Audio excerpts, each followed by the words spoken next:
દિયોદર તાલુકાના કુવાણા ગામે થયેલા શામળાભાઈ ભીલ હત્યાકાંડનો ભેદ વાવથરા જિલ્લા પોલીસે ગણતરીના કલાકોમાં ઉકેલી કાઢ્યો છે।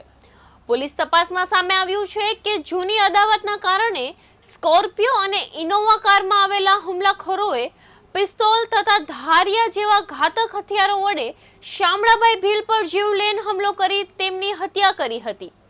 આરોપીઓનું શોધખોળ માટે જિલ્લા પોલીસની 10 થી વધુ ટીમો કાર્યરત કરવામાં આવી હતી।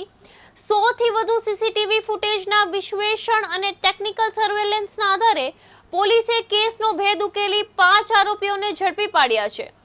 હાલ તમામ આરોપીઓ સામે કાયદેસરની કાર્યવાહી હાથ ધરી વધુ તપાસ કરવામાં આવી રહી છે। હત્યાનો બનાવ બનેલ હતો। આ હત્યાના બનાવને વાવથરા જિલ્લા પોલીસ દ્વારા શરૂઆતથી જ ખૂબ ગંભીરતાથી લઈ અને તાત્કાલિક કાર્યવાહી કરેલ હતી।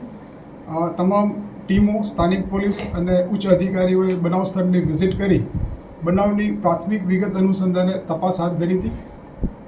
ગઈકાલે બનાવની જે પ્રાથમિક વિગત મળી હતી એ મુજબ જે મરણ જનાર છે એનું નામ છે શામળાભાઈ ખોટાભાઈ ભીલ, જે મૂળ ભલીસર રાજસ્થાન જિલ્લા બાડમેરનો રહેવાસી છે અને એ આ મરણ જનાર ઈસમ છે એ ગત ઓગસ્ટ 2025માં તત્કાલીન બનાસકાંઠા જિલ્લાના વાવ પોલીસ સ્ટેશન ખાતેના એક હત્યાના બનાવના મુખ્ય આરોપી હતો અને એ ગુનામાં એ નામદાર કોર્ટમાંથી જામીન મુક્ત થયેલ હતો।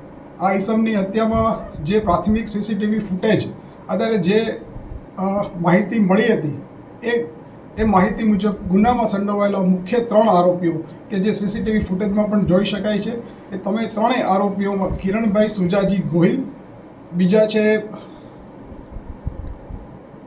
શિવાજી પબાજી ગોહિલ અને મહેશભાઈ રામસિંહભાઈ ગોહિલ।